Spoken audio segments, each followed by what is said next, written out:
everybody, and welcome to Superhero Speak. I am your host, Dave. And I'm the other host, Don. But just as good. Yes, just as good. Just as great, Don. That was it, yeah. Yeah. So here we are again on the Sunday night, trying to figure out what the hell we're going to talk about. There's some X-Men news that has come out that we haven't talked about. X-Men in the MCU. There's also a little bit of X-Men comic news. So we're going to hit on that. We're not going to show it again, but the full trailer for Peacemaker Season 2 dropped on Friday. But we are going to talk about it because I think Don's a little upset. And a little bit. You had also said something to me about Andor. So we'll talk about that a little bit in a minute. And rumors about the future of the Hulk. So in the MCU. So we'll get to all that. So that is what is on tap for tonight. Before we get to anything else, I also have to apologize. We are not currently live on Rumble tonight. Oh, no. There's some kind of technical issue with connecting to Rumble. But I will upload this directly to Rumble after we are done tonight, unedited, obviously, just the full episode. So sorry you missed us live, but we're still here for you. We've actually gotten a few subscribers over there since we've launched. So that's good. But so what you're saying is we're not ready to rumble. Not tonight. Okay, with all that being said, how are you doing, sir? How was your Mother's Day? Are you being a good mother? No, but my wife certainly is. We've had a great Mother's Day. I mean, I started it out in kind of an un-Mother's Day like fashion with me and my son going fishing, but that was early in the morning before anyone even got up. So definitely enough to get home, go get some brunch, go do some shopping. She got some flowers delivered, bought a couple kayaks, all sorts of stuff going on in the Omega level household on Mother's Day, but it's good stuff. What about you, man? How was your Mother's Day celebration? Okay. I mean, Mother's Day's a little rough for my kids. Sure. Because everyone who's a fan of the podcast knows my wife passed away in 2020, suddenly at the beginning of 2020. So, but my daughter is a mother now, so that helps. And then we celebrated with my mom. Kasan says Happy Mother's Day, men. And yeah, so we my mom didn't really want to do anything, like she was just like, if you want to stop by and all that stuff. But then like my brothers designed this whole get together without discussing anything. And so long story short, like I spent the night last night at my girlfriend's like I do every Saturday, and we got up this morning. Her boys were out still when we got up, so she made breakfast for her mother and me because she lives with her mom, and and then like we were done breakfast and her sister stopped by, said hello, whatever, and then her and I went upstairs, got ready for the day, and went out. I stopped and got my mom some flowers on the way there. I also did a painting for her a while ago, but I gave it to her today. And yeah, so that but by the time I got here, like my brother came at noon with the food. They got a hoagie tray, and him and my sister-in-law were already done eating by the time I showed up. Oh wow.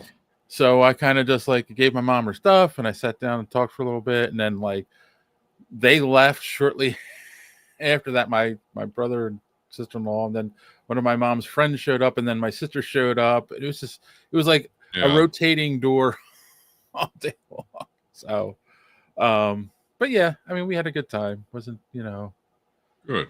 It was just an odd day to do it because that's the other thing. Like, crazy Catholics. Hey, we got a new pope, but anyway, a new American pope. Yeah, I know. World's gonna end soon. the what you call it? My brother and sister-in-law always go to 5 o'clock mass on Sunday, so that was part of the thing too. Like they had to go home and like do get ready and stuff to go to church, and it's just like Yeah. you could have just gone to earlier mass, and we could have just done this at like a normal time, like at 3 o'clock or something. Well, whatever. So yeah. How about that? Other than that, anything new with you since Wednesday? Because Not really. I mean, I just been playing the Star Wars Squadron. Although I did, well, forewarn you that I was going to shoehorn this in. So here it comes. I did come across this video. Matt Walsh. So not sure if anyone in the audience knows who he is. I barely know who he is. In fact, the video that I'm about to comment on was like 10 days ago, and I just now discovered it like today. But so Star Wars Episode 3, Revenge of the Sith, re-released in theaters because of its 25th anniversary. And unfortunately, I did not get to go. But apparently, Matt Walsh did, because his kids are apparently way smarter than him because they love Star Wars, and he doesn't like Star Wars. And so he critiqued. Now, he saw Episode 3 when it first came out, and he didn't have much to say about it then, but he saw it again, and so he's saying it's a trash movie. Now, I swear, I don't know a lot about Matt Walsh's politics, okay? I looked at the video. Now, for whatever reason, in the description of this video was it was a hashtag or something that says, "What is a woman?" Which I found a little bit interesting because in the same video, as I just mentioned, Matt Walsh says that he procreated. Hey, I'm with you there. So how can you not know what a woman figure drawing? is? It's someone new, Right? Yeah, absolutely. Welcome figure drawing. But how can you not know what a woman is if you've impregnated one at least twice? Like, okay, so right away, this guy must be some sort of like just internet troll. Okay. Say something negative about anything. Go ahead. No. So you're gonna play the video? You got a video to play? No. I'm not. No, I'm not gonna play a video. No. I don't want to get. I'm sure as hell. No, I'm just saying. Like, who is asking for this guy's opinion of Star Wars? Like, so he's saying, okay, go ahead. Here's the thing, and this is the thing. So Matt Walsh works for the Daily Wire, which is a big conservative platform. They're currently having issues, from my understanding. Like they've had hosts leave. Their one CEO they had two CEOs, co-CEOs. The one just stepped down. Whatever. There's shakeup, but he had a movie that came out, a documentary that came out not long ago called "What is a Woman?" That's what the hashtag is, and it's all about the transgender movement. And we won't get into that on this show, but that's why the hashtag was in there. So it's him promoting a movie that came out, I think, 2 years ago, at least a year and a half ago at this point. But here's the thing, and this is something that I am going to say wholeheartedly, I mean this. There is a big problem in the conservative space on YouTube, and I'm not going to get into politics, what way you lean or any of that stuff. That's not what this comment's about. This comment is, I have come across a lot of videos lately where, to try to diversify, I guess, to get more of an audience, to appeal to a larger base on YouTube and the platforms, but mainly YouTube, they will bash movies for stupid reasons and movies that they obviously haven't even seen. And I know we did that with Snow White, but we had enough fuel for that. It was a dumb movie. But you know what I'm saying? Like, I've seen all of them bashing Thunderbolts, but none of them obviously saw it. And it's like, you don't know what you're talking about. They're just going under this assumption that everything coming out from Disney or whatever is quote unquote woke, and so it's worth bashing. But it's not what they're really doing. Star Wars is popular. Star Wars is the most popular franchise on the planet, bar none. So they put hashtag Star Wars, they put it in their meta tags on the video, and they get views. That's what he's doing. And then he says stuff in there to piss people off to get comments. It's a grift. It's not an actual opinion. But go ahead. What did he say about that was so bad about Revenge of the Sith? He had critiques that were hack about it, like the dialogue written by George Lucas, which, okay, I'll give you that one, although I'll always defend and say, their dialogue is supposed to be stilted, but okay, I'll give you that one. Said the acting was bad, which I don't disagree that the acting was bad. Again, you go back to the bad lines, but okay, whatever is your flavor. Then he was saying that the lightsaber fights were horrible. I have an argument about the acting is bad, because it's not so much the acting as I think. Love George Lucas. I think it's the directing, because you look at Hayden Christensen coming back as Anakin / Darth Vader in the shows, and he's now great. He's older and he's matured and as an actor and all of that, but still, it is better. It's so much better. Even Ian McGregor is better in the Obi-Wan series. So I think it's a lot of directing too. But go ahead. Yeah, but the things that give him away are saying that the lightsaber fights, the choreographing was horrible. A lot of people think that movie has some of the best, choreography. He was talking about, I don't understand, why Darth Vader is on lava. What, a bad guy's just like lava? Like, I don't get it. Like, so it's just I'm just not looking like like he said, he's obviously looking to troll the Star Wars fandom. Yeah. And particularly me, I'm going to come to the vanguard of Star Wars at every point. Yes. Particularly when I see a guy who looks like he's obviously invested a lot of money in the flannel shirt business, which has certainly gone down since the 90s and has now made him very disgruntled. Or maybe if it's not that, it's the fact that he was second runner up to the, the brawny paper towel mascot. They decided, the other guy was better instead of the metrosexual trying to act like he's some sort of malnourished lumberjack. So that's all. I just, I don't appreciate. Thank you for the clip. Anything as well. So what we're saying is Matt Walsh is a closet lesbian. Is that what I'm understanding? Has to be. Okay. Doth protest too much, Oh, that's oh god, I missed the days when we recorded the podcast first, because that would have been the episode title. Matt Walsh is a closet lesbian. Malnourished figure drawn like malnourished lumberjack. Yeah, he looks like a pretty small guy there, a little sickly. Kassan says, I listen to him because he sometimes has great points on story failings.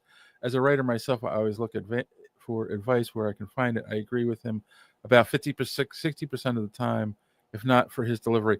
Yeah, that's my issue with him, Kassan, is his delivery. Like, he just comes off like, and I feel like that's the part I feel is the grift. Like, you can have an honest critique of any Star Wars movie, but when you're coming off and saying it's just total garbage and billions of people love the movie, like, what are you doing? You're just trying to piss people off to get interactions. We don't do that here. Not at all. Fuck you. Not at all. Oh, sorry. Well, I will say though, as an official, part of the Star Wars delegation, we have a short little message from Matt Walsh when it comes to his opinion of Star Wars. I don't remember asking you a goddamn thing. There you go. All right. Well, okay. Wow, that was a wild tangent. I was going to just say, because you had mentioned, I can't remember what you mentioned when you started your rant, but I was going to say the other thing that was my girlfriend's son's birthday is Wednesday. Obviously, we do the show Wednesday, and I probably won't see him before his actual birthday. So I wanted to share with the other thing that I've been up to, besides you hating Matt Walsh. This is the birthday present that I made for him. I gave it to him over the weekend. So, oh, nice, huge Invincible fan, and that's his face on Invincible. So that's that's one of the pieces I've been working on. And then also I've had this fantasy art kick I've been on. So I did this one, which I call Dragon of the Winter Mist. Yeah, that's pretty cool there, Dave. That's probably tops in my book so far. And then this is the one I just completed that I'm very proud of. And I call it Don't Go In There. Yeah. Obviously, it is Frodo going into a cave and Gollum behind him. So, yeah, and using Sting as a light source. So, yeah, I've got a bunch more planned, and like I say, it keeps me from killing people. All right. Why it's the voices in my head. So, whatever works, man.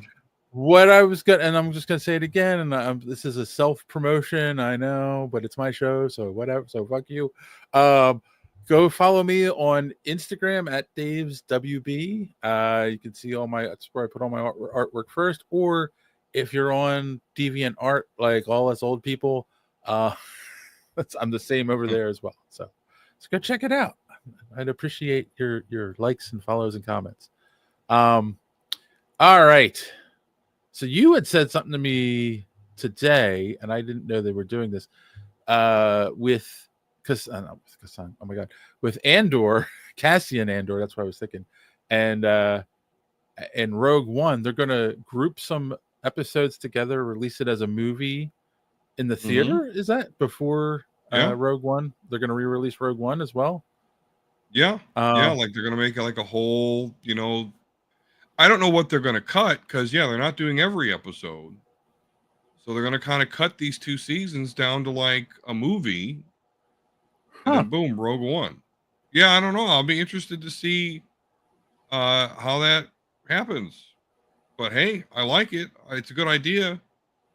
You want to throw the movie theaters a bone, something to make money? Because that to me is how theaters are going to make money, is just bring back, not everything has to be brand new. I mean, they do it already, but I think maybe they want to focus on it even a little bit more. It's just, cool shit in the theater. Yeah, we've seen it before, but there's nothing like the experience of theater. You get your popcorn, your pop, Yeah. Great Star Wars. I love watching Star Wars in the theater. Yeah. Oh, yeah. Yeah, I do. I hate that I missed the 25th anniversary too. Because the thing is, they bring them back for special engagements, and it's only like one night or one weekend. And if you've got plans that weekend, it's hard to fit in going to see the movies. But yeah, I wish they would and I always find out about them 3 days before they're yeah. You know what kind of threw me off? Because they re-released Phantom Menace not too long ago, and I went and saw it with the whole family. Phantom Menace will always be special to me. But they didn't do Attack of the Clones. I feel if they would have did Attack of the Clones, I would have made sure and went to that one and then go to this one.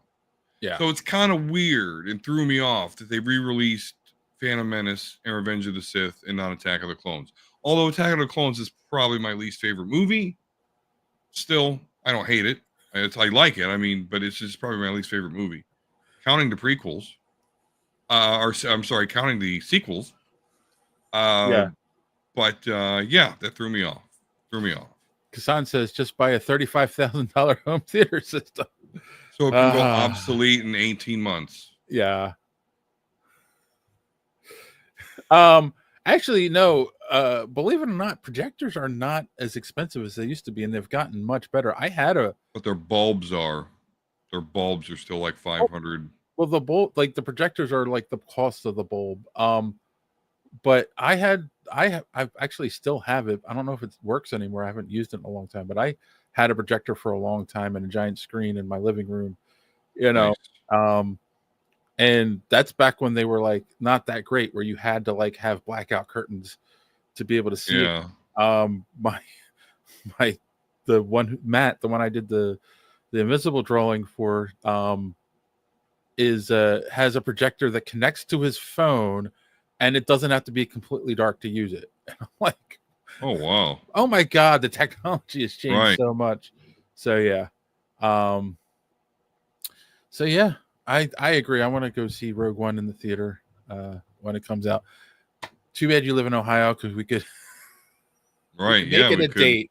Mystery Science Theater it. Oh God, yeah.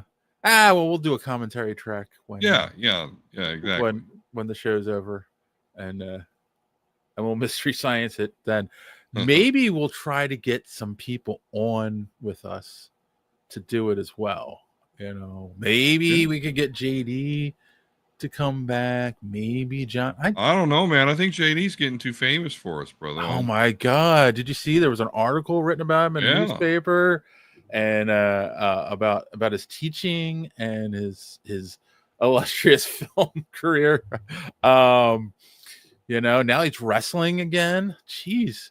Did you see that? Yeah, there's no fucking way I could do any of that. No, not at my age. he's the same age as me, so I'm telling you, I'm the same age as I couldn't fucking do it. So Frosty's saying, get John. I'll try. I'm going to say this on air. I know he doesn't watch the show. He never watched the show when he was on it, so I know he's not watching it now. But I've been trying to reach that jerk for a couple weeks now, and he hasn't responded. I don't know what's going on. Oh man, I see him on Discord. Like, you know, it shows him online sometimes. Yeah, and I'll message him, and he doesn't respond. And I tried texting him tonight, so we'll see. I hope that means he found someone to huck to on that thing. You know, maybe we can only hope. Great. Kassan says a round trip ticket from Cleveland to Philly is $156. So make it a date. Well, I have a girlfriend and you have a wife, so it wouldn't be a gay thing. Exactly.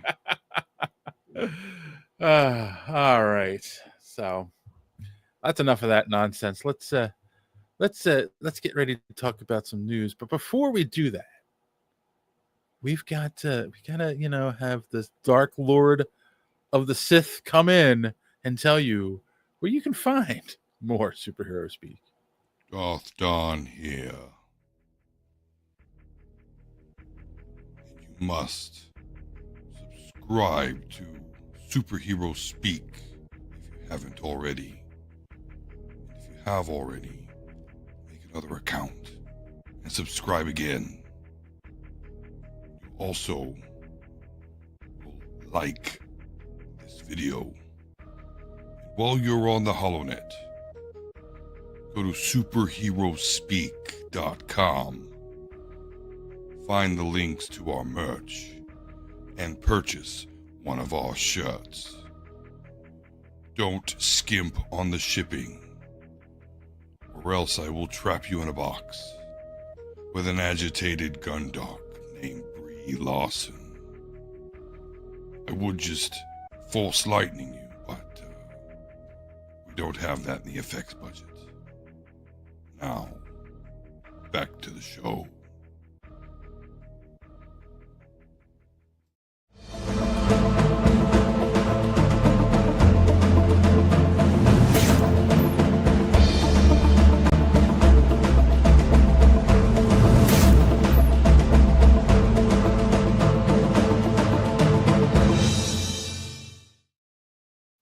I disagree.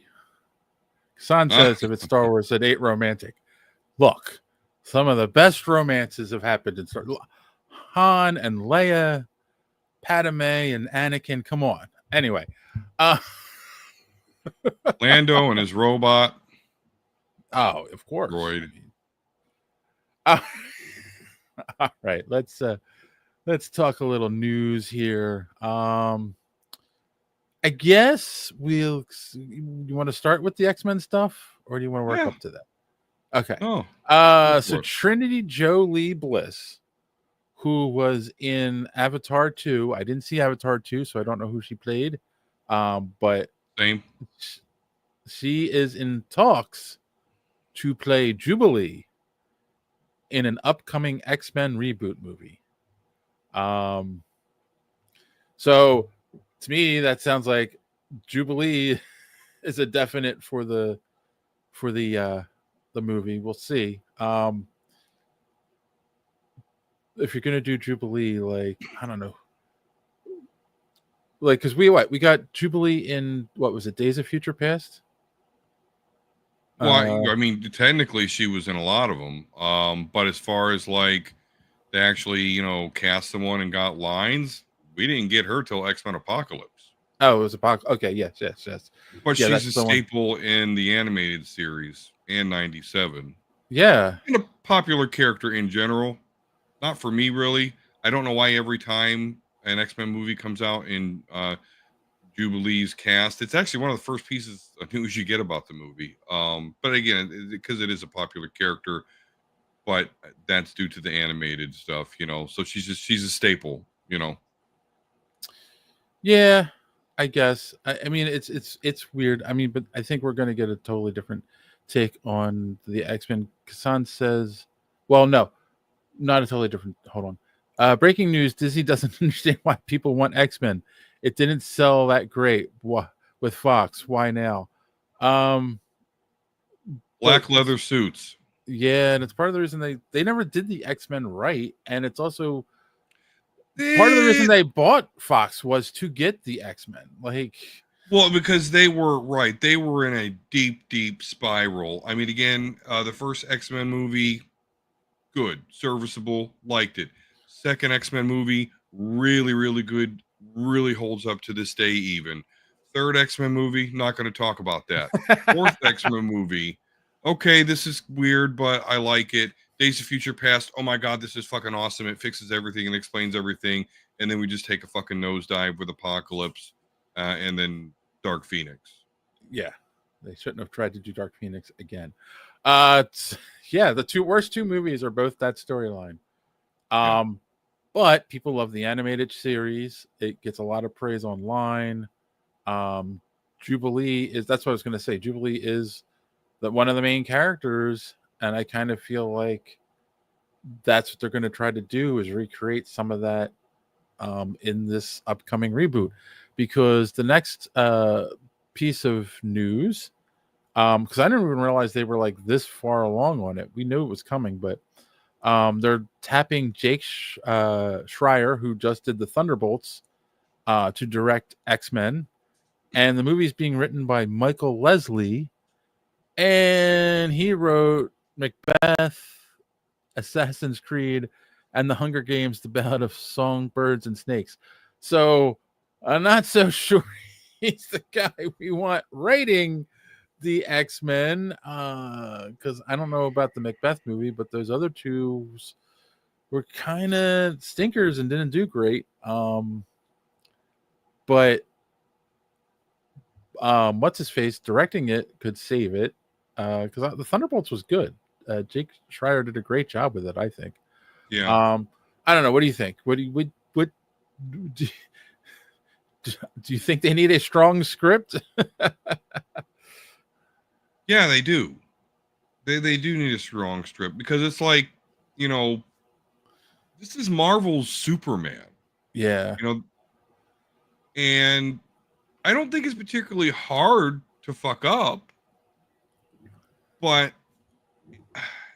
this goes back to the Bo DeMeo thing, where other than himself in the X-Men 97, a lot of people that are in charge of this shit have no fucking clue why it works, want to go as far away from the comic canon as they possibly can, and I don't know why. So I'm just looking at this. I hope I'm wrong, and I could be wrong, but I am concerned. Again, the director, you know what? I'm okay with that, because you're right. He did a great job with Thunderbolts. There was a lot of good character development there, but I hope he can expand upon who he focuses on, because you're not going to be able to have an X-Men movie anymore, because the other ones, we could just focus on Jean Grey and Wolverine and we're good to go. But you're going to have to focus on more than and develop more than 3 characters to do an X-Men movie. So Yeah. I'm a little worried about that limitation. Hopefully he reads the room. He's got the assignment. And Yeah. I'm proven wrong. The writer, though, just unless I read something that says, "Oh, and he's a big X-Men fan," I'm worried, Well, and that sucks as as a comic person, because just I don't know, the people that have really big passion for this shit are not normally the ones that get the job. well, I will say this, a little bit of a white pill on it.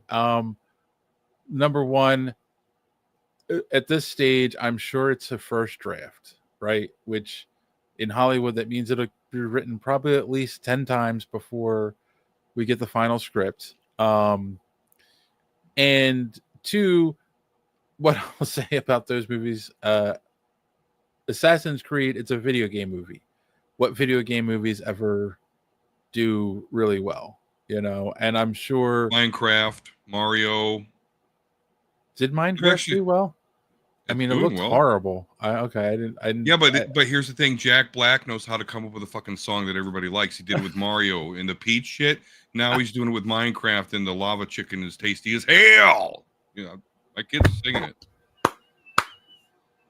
Anyway, and Sonic. Sonic is also great.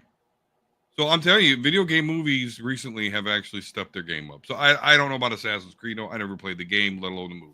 So. Right. Well, I mean, and it's tough with video game movies because everyone pictures this, like, yeah, they have a set storyline that they follow in a game, but like you still have, it's a open world game where you can kind of do what you want. So if the character in the movie doesn't make the same decisions you made, you kind of get PO'd.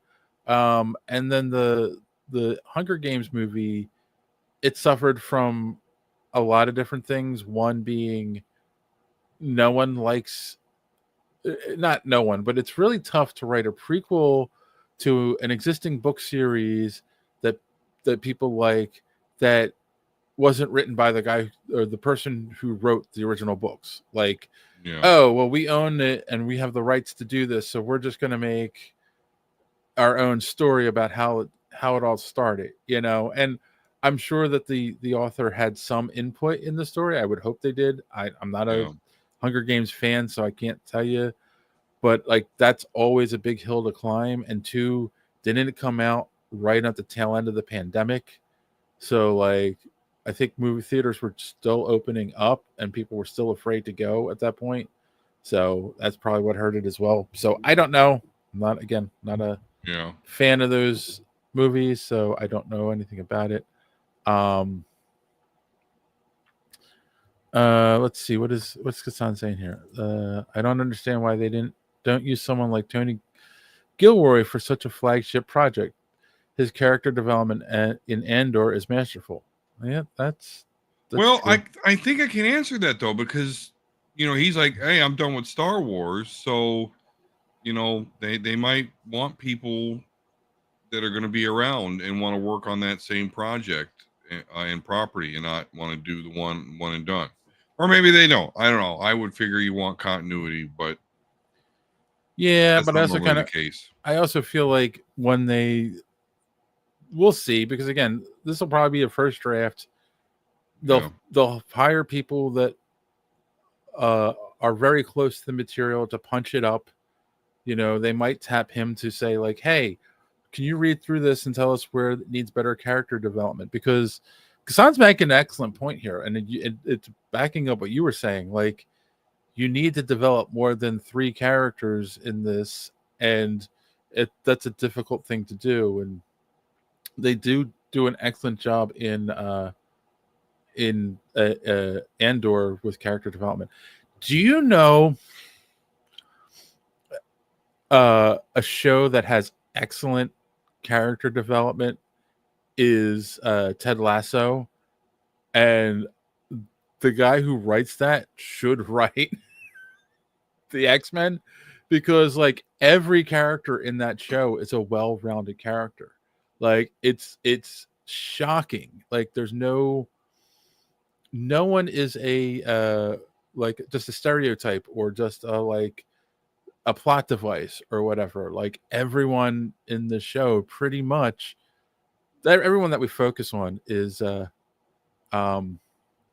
what you call it, well written, you know. Yeah, like That's a show where you got more time to breathe.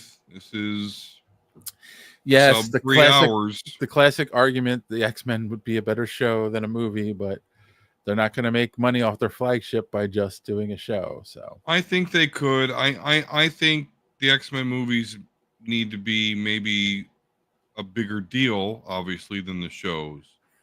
But I don't know. They need to have some sort of X-Men show going. Kassan. I will give you half a credit. My girlfriend wanted to watch it too, so that was the other thing that like prompted us to actually do it.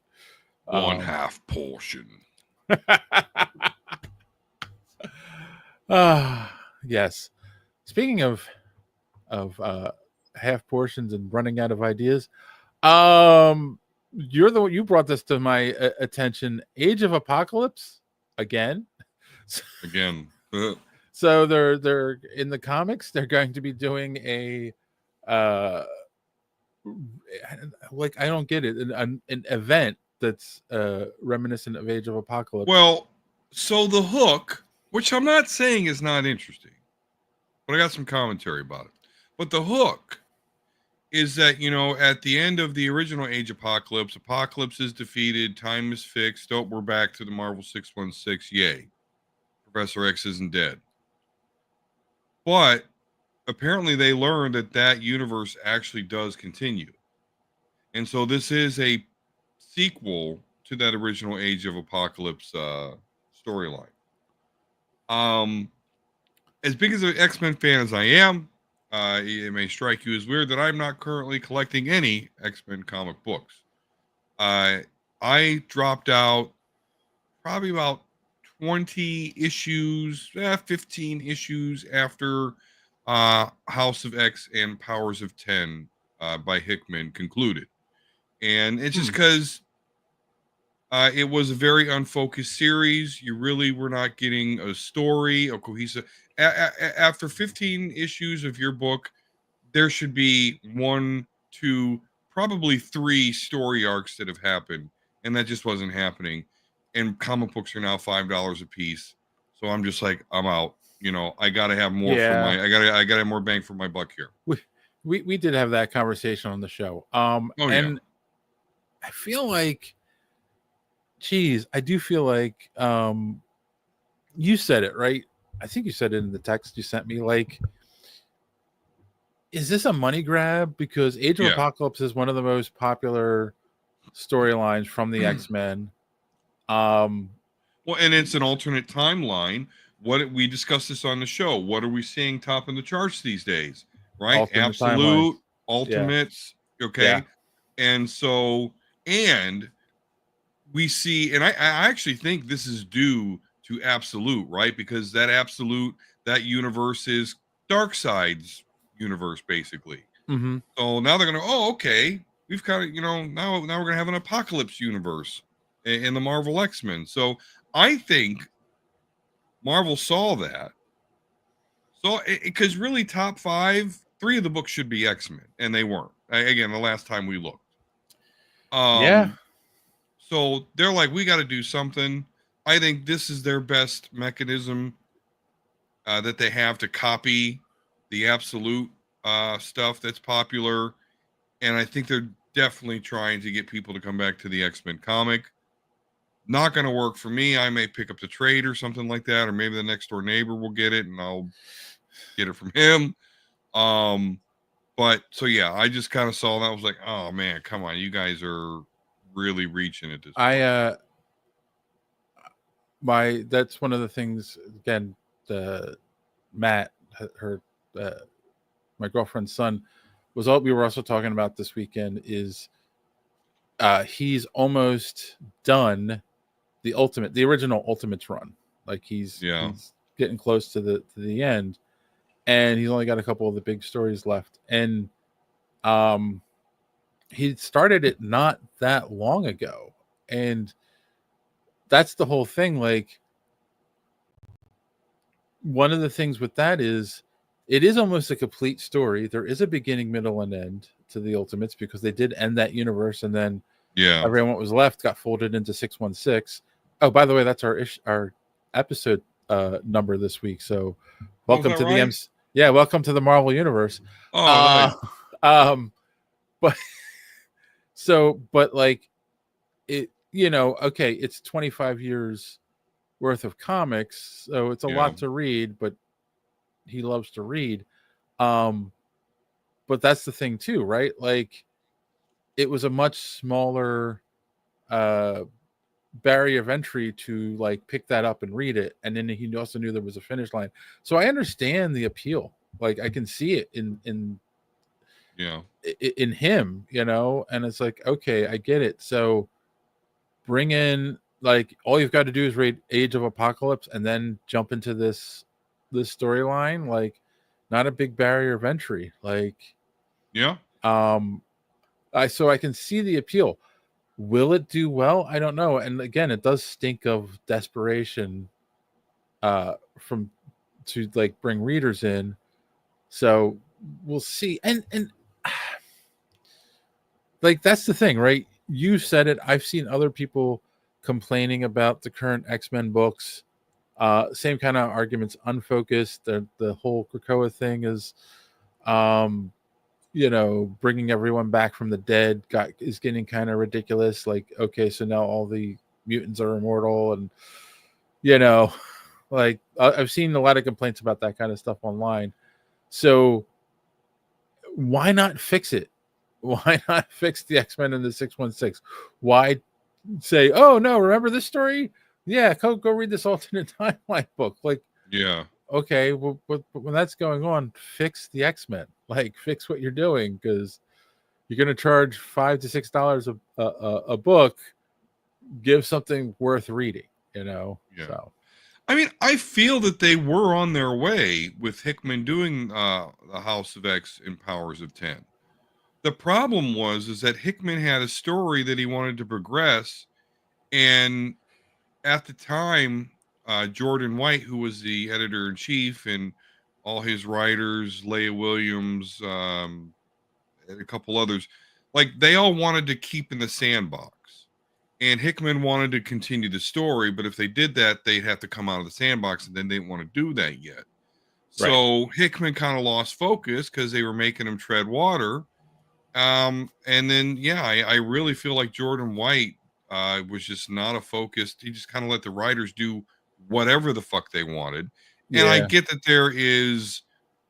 that's attractive to a writer, but you still have to like maintain the integrity of your property, of your brand.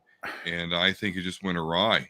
I mean, don't get me wrong, X-Men has been a challenge for a while, ever since. And I think it all really started when Marvel decided we have to lessen the X-Men's presence in the comics because we don't own their movies, and we don't want to create things that Fox can then use to make money that we don't get.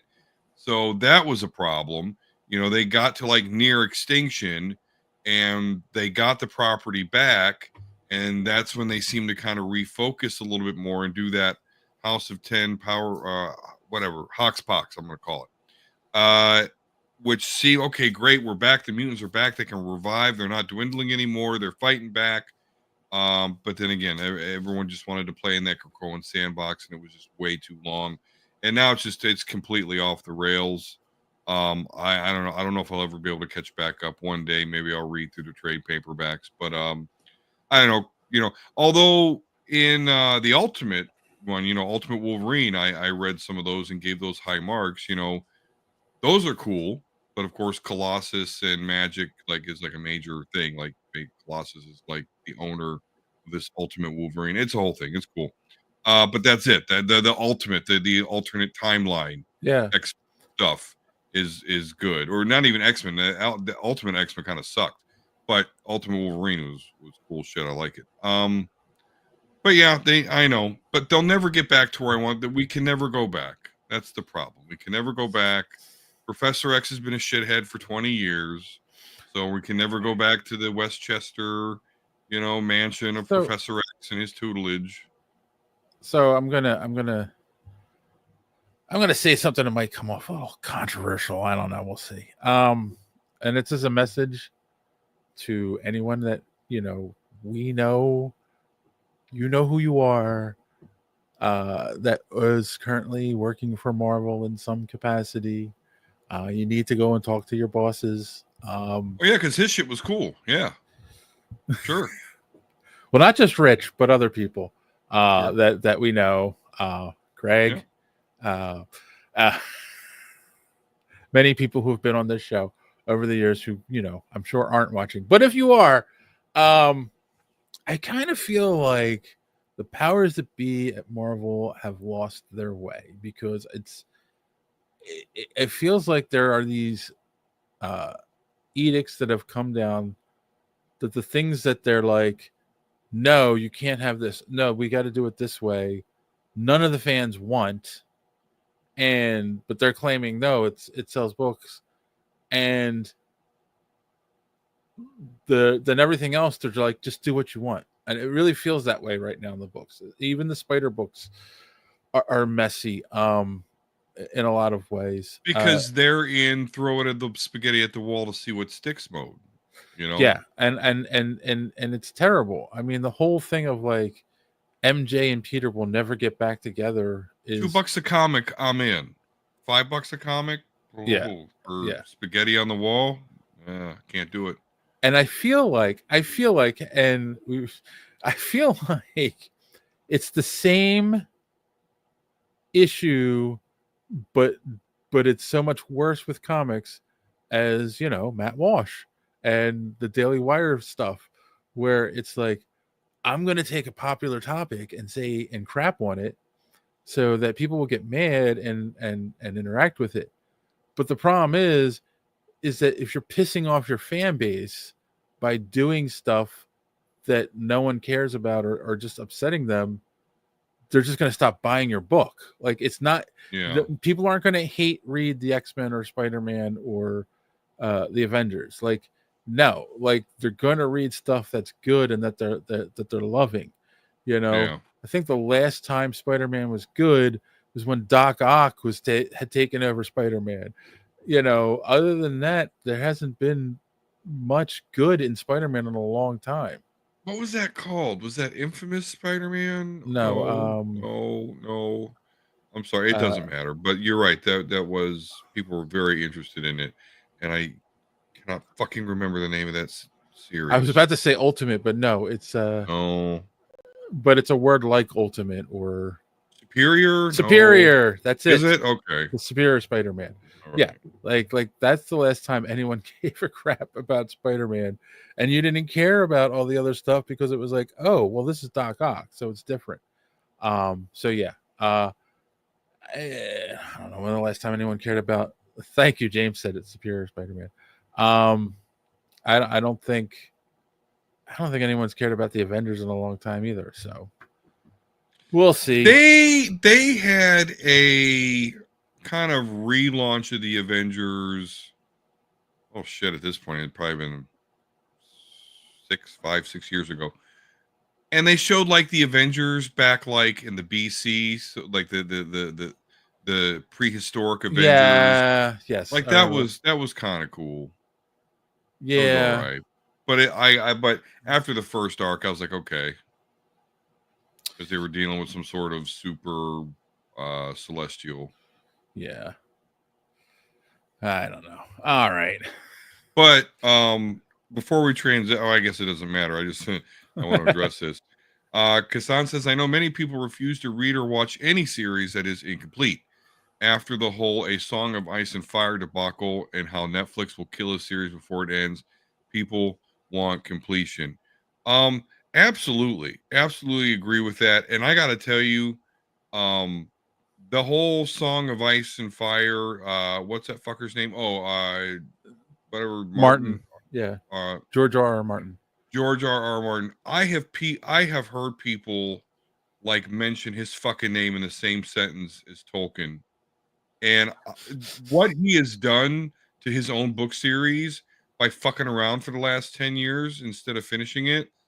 That is that is fucking crazy. I cannot believe.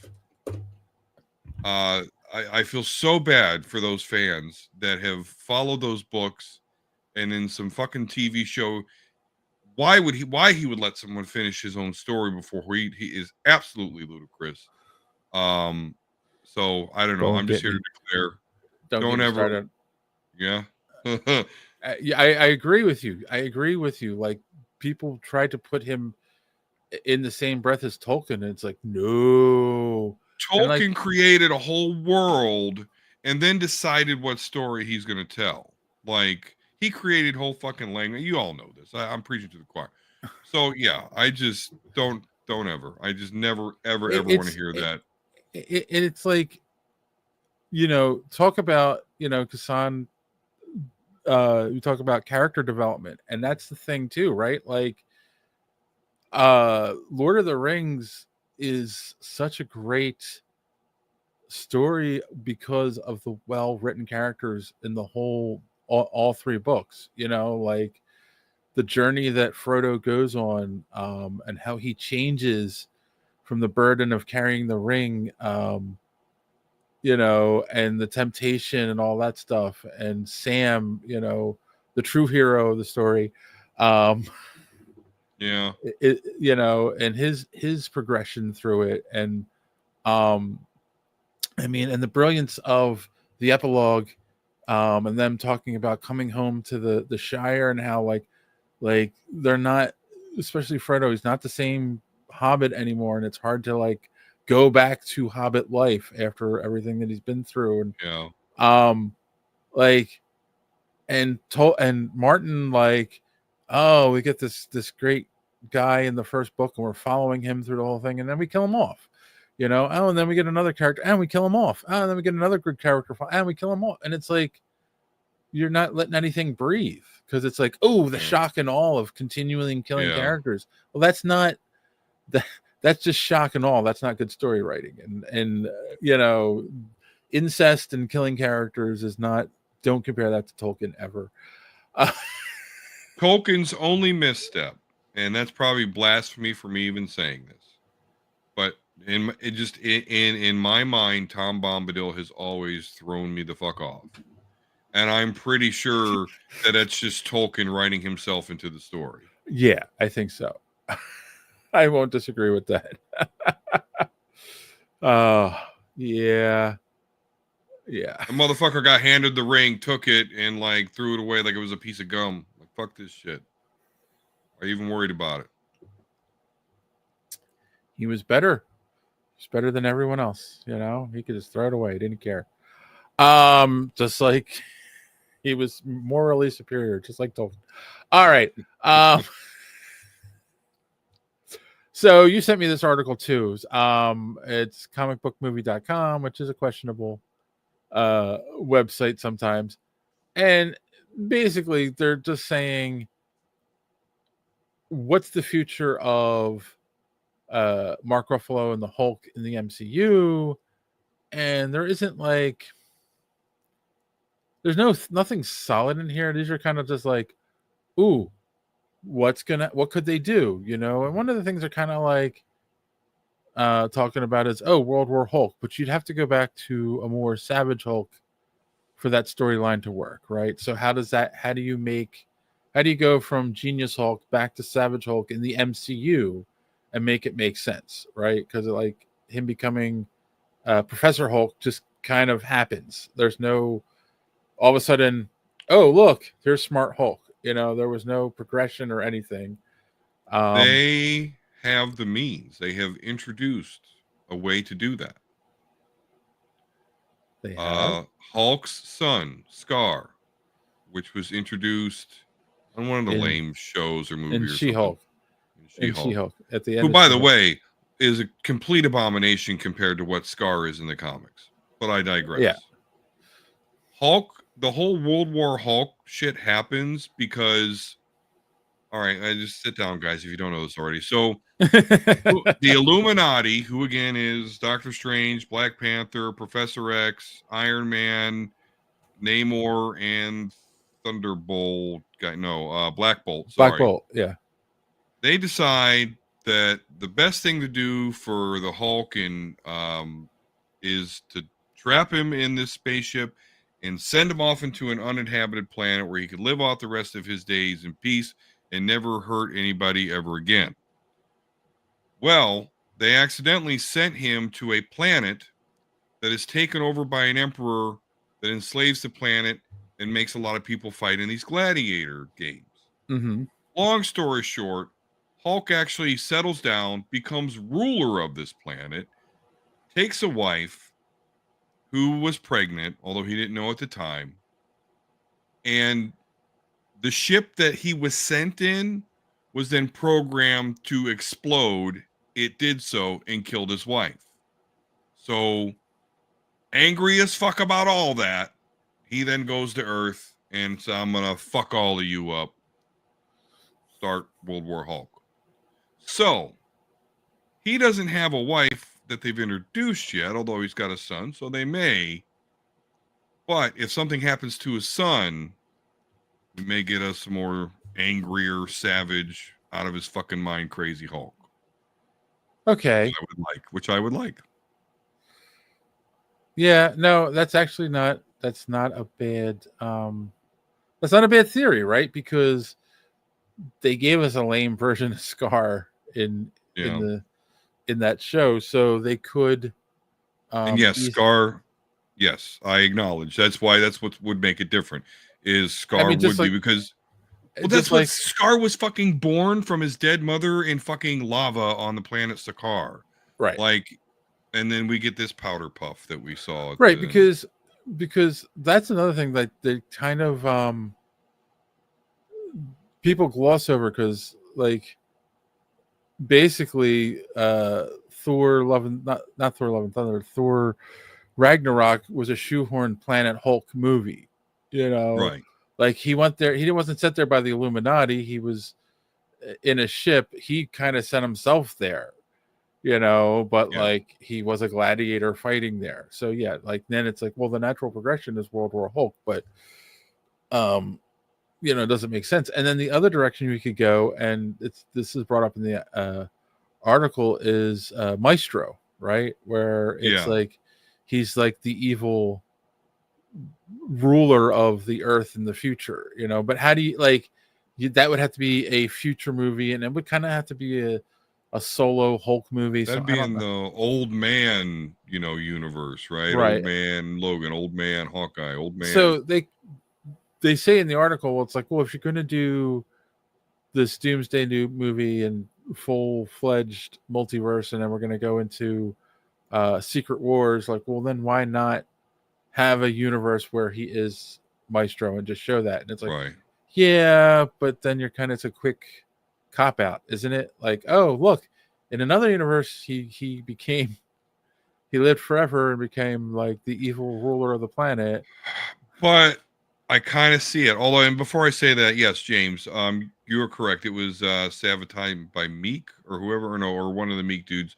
You're right. I remember that incorrectly because it wasn't the Illuminati, but Hulk didn't know. Right. He kind of blamed them, but it wasn't them. So anyway, but okay. So we already know Tony Stark, Dr. Doom is in play, right? Yeah. We've heard rumors about Captain Hydra. Rumors. So rumors, I understand. But if those rumors become true, but it could also then make sense. And if we get because we're getting our evil Iron Man or evil Captain America, and now the evil Hulk, you know? Yeah. They could go that way. It's actually that's not a bad point. Right. Like have Maestro be part of whatever Dr. Doom's evil team is. Yeah. Like, yeah, he gets the best heroes from across the multiverse, but then he also gets the best villains to fight them, and has them fight it out to see which universe should be the survivor. It's not a bad idea, and that way you can still have smart Hulk, but have him be evil. Um, But I'm just done with this multiverse shit. I know we got a while to go, but you got a long while to go. Do you know why? long while to go. Long while to go because apparently, great segue. The DCU is going to be a multiverse. So we talked about the teaser trailer on Wednesday because it dropped on Tuesday last week, and then Friday they put the full trailer out. And again, I'm not going to show the full trailer like I did last week, also because we're an hour in already. But we didn't know what we were going to talk about, right? And there wasn't much added in the full trailer. Go check it out. If you haven't seen it yet, just look up Peacemaker season 2. It'll be the first thing that pops up. But at the end of the trailer, he's in this room with all these doors.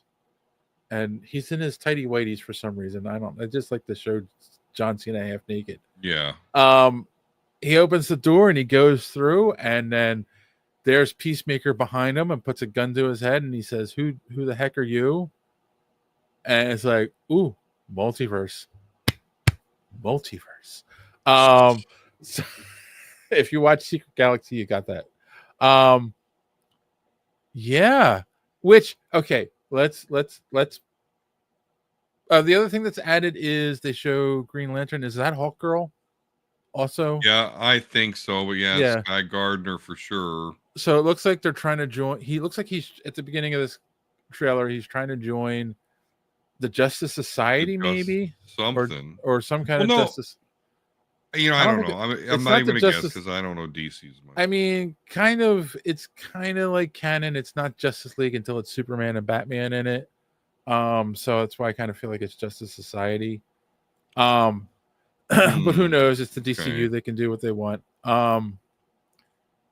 So like he's interviewing to join them basically, and there's a whole funny. I'm not gonna try to do the joke, but there's a whole funny thing where the mute button isn't working and he can hear what they're saying about him and blah blah blah. And then that light right on his helmet, so it's all shiny, looking ridiculous. Yes. And then of course, then we have this where like he's somewhere where there's another Peacemaker. So is that how they're going to explain the differences between the DCEU and the DCU, where Peacemaker is still there? It's a multiverse thing. And does that mean when he gets to the new universe, that's like, because when they do that, you kind of feel like, oh, is that the beginning of the movie when he's trying to join the Justice Society? But maybe that's the end of the movie, and maybe he ends up in another universe and he just takes over, like, because we know Peacemaker kills. Maybe he kills himself in that universe and takes over that Peacemaker's life there. Maybe it's very similar, but something else is different. A la anyone who's a Rick and Morty fan, a la Rick and Morty. Like, that's basically what happens in the first season of that show, that they F up their universe so bad, they go to a universe just as Rick and Morty of that universe die. Like, everything's the same, except they zigged instead of zagged at one point and killed themselves. So they come, bury their dead body themselves, and take over those lives. Like, or it could be a John Cena. It could be a Peacemaker from another universe where they didn't kill the bugs, and a bug controls them. Like, it's kooky dukes. Yeah, crazy. We're at the beginning of the fucking universe. It's too much. It's too much. It's too much to start with a multiverse. Oh man, Don, you gonna be okay? Yeah, I don't know. Yeah, yes. Because you know what, the kids, I can already tell. I think the kids are going to enjoy that Superman movie. Yeah, but it's got a cute dog in it. Right. which you can't go wrong. But yeah, ooh,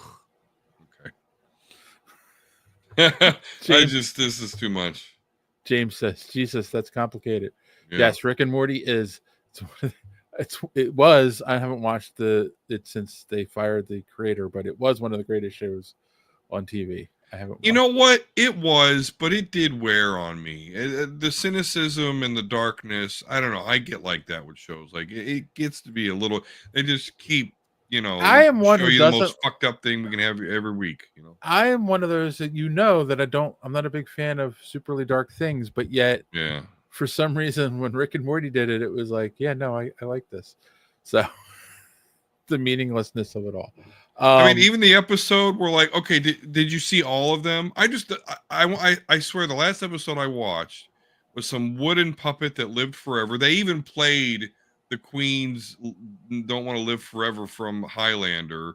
And then at one point he's like on a cross, like he's Jesus, and he's like, oh, what, Christianity? They're doing this again? Like, I don't know. It was just too much for me. It was too bleak. Comedy makes the medicine go down. Yes, Kassan, Yeah. you're right. And James says, I don't watch freaking DC for dark, complicated, and exhausting. Well, yep. I think you're going to get that in Peacemaker. And I mean, Peacemaker comes out before. Does it come out before Superman? I don't remember. Superman's only like 2 months away, right? I guess I didn't really catch when that was coming out. Hold on, let's see real quick. So yeah, because I guess, well, that kind of puts a kibosh on my theory, is that if they're doing this to explain everything, they come out with it before Superman, and they can explain why some parts are there and some parts aren't there. But I don't even think they're gonna explain. No, because it doesn't come out till August. You're right. So Superman will be out before Peacemaker season 2. Yeah. Yeah. I don't think they're even gonna bother to explain it. No, I don't think I think you're right. They're not going to. Well, again, Peacemaker is the only thing that survived. So I guess you can do it after Superman to explain, and just do that to explain why he is in both universes. So we'll see. Oh, Thrawn, our esteemed member Thrawn, on my way home from Thunderbolts. Yeah. What did you think? Oh, I guess, yeah, quick update on that. Oh, Thrawn didn't like it. Oh boy. Okay. Right. Man, Thrawn. Jeez. By the way, Thrawn, your t-shirt's on the way. It's been ordered. I was going to say quick update on this. They have made back their budget and the marketing, I think, at this point, by the end of this weekend. So if they it's have still another the number week, one movie. if they have another weekend of number one, it'll be in the black. So it'll be a hit.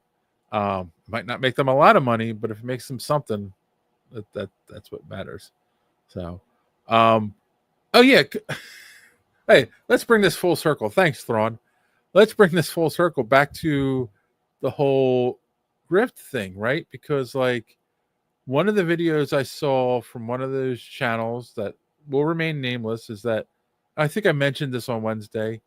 He was complaining about, this weird marketing scheme to rename it New Avengers after the movie came out, and this is like, oh yeah, like, no, like that's the whole point of the asterisks. Like you obviously haven't been paying attention, and you obviously didn't see the movie, but it's the in thing of the weekend, and everyone's going to see it, so you're going to make a video bashing it to get views, so they haven't made their money back, Kassan says, on ticket sales. That means that they're still down 150 million. I think they'll make 150 million by the time it's done its run. There's still, me too, because there isn't there until Memorial Day weekend, which is a couple weeks away. There aren't any big things coming to the theater. The only and I think that because the next big thing, and I don't care about it, but I know a lot of people that are fans of Lilo and Stitch, is the live action Lilo and Stitch, which is funny because it hasn't been getting a lot of hype. I haven't been seeing a lot of ads for it, but I think because of the failure of Snow White, they're kind of like taking a step back on spending as much on marketing. We'll see. But I mean, the trailers I've seen, it looks like they're true to the original cartoon, so should be good. We'll see. So yeah, what were we saying? So yeah, we'll see. We'll see when Peacemaker comes out in August, how they tie it all together. I'm assuming the guy that what's his face from the MCU is now in the DC, and I think he's playing Rick Flag Sr. I'm not sure. In the trailer, I'm like, okay, and he's going after Peacemaker for killing his father. I don't know, for killing Rick Flag. So we'll see. But like, which would be his son, right? Exactly. Because I mean, did you watch Creature Commandos? I watched like 2 episodes before I'm like, right, because that's how they explain it in Creature Commandos, that he's Rick Flag Sr. and his son is dead. That's how they're continuing it on, which I think is stupid. It's like, just kill the DCEU, like, gun, just because you had Suicide Squad and you want to somehow continue that piece on, like, nah. But anyway, yeah. I digress. But yeah, we'll watch it. We'll see it'll do. But it's a question for those watching and those watching after the fact. Are you done with the multiverse? And if they try to explain this away in multiverse ways in Peacemaker, is that going to tick you off as much as it's ticking off Don right now? Let us know in those comments down below, and maybe we'll discuss that on the next episode. Who knows? With all that being said, it's time to ask the question we always end the podcast on. What did we learn on the show tonight? Don, what did you learn, or recommendations, or both? I learned that calling Matt Walsh and malnourished lumberjack is a funny line. So I was hoping that would bring out a chuckle or two. Recommendations. Only thing I can really recommend right now is, of course, you still have 4 days.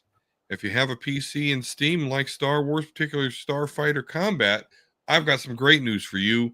Star Wars Squadron is like $7 or $8 on Steam for the next 4 days. So check that out. That's how I originally was going to tie in the birthday picture. Both Matt and her other son Nick are playing that right now. Oh, nice. Yeah, because it was so cheap and they wanted to play yeah. it. So. Yeah, and it's actually really fun and well done. Like I'm having a blast. Yeah. All right. I learned that Matt Walsh is a closet lesbian, and right. Which is the same as a malnourished lumberjack. I don't know. Matt Walsh, do better. That's all I'm saying. Do better. Recommendations. It's funny. I've been addicted to a mobile game for the last few weeks. I haven't talked about it. DC Dark Legion, which is a multiverse game, Don. But basically, it's like, the Batman who laughs comes out of the multiverse and is like taking over the DC universe, and the heroes have to band together and stop him, but they have to fight. Oops, hit my microphone. They have to fight multiverse versions of themselves. It's a video game, so it works in a video game, right? Because how can you have Batman and then make Batman if someone he has to fight? Yeah, like it works in a video game. So Marvel Rivals is multiverse. So, and it's but I take it. If you need a reason to throw fuckers together so we can play a video game, I'm there. But, all right. Well, I was gonna say, I don't know what my tag is in the game, and I forgot to do that. I'll remember it from we're on Wednesday. So if you're on DC Dark Legion, look me up, because you can have friends in the game. And yeah, I'm enjoying it. I've probably spent way too much time and a little bit of money on this stupid game.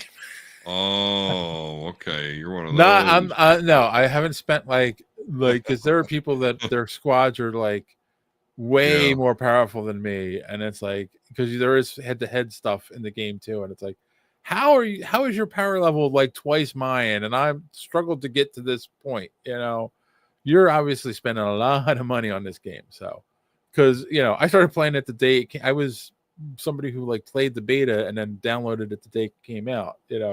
So it's not like I'm joining it late trying to like build a squad up. Like, no, I've been here from the beginning with everyone else, but someone can just come in and you're dropping a lot of money on this because play to win. Yeah, you can buy all the power-ups and stuff. It's like, come on, be fair. So all right, well, that's it. We did it. We brought this one home. And that's it. That's it. That's that. My mind just went blank for a second. I don't know. Like I feel like you're going to ask me what do I recommend, or I'm like, oh, we're already there. We did that already. So you know what? There's only one thing to say. As always, thanks for watching. Don't let your cape get caught in the door. See you next time. If you haven't done so yet, subscribe. It really keeps this podcast alive. Smash the like button if you please. It gives us what we need. Maybe leave a comment or two. It's a really nice thing to do. And what are you waiting for? Visit our merch store. But before you click away,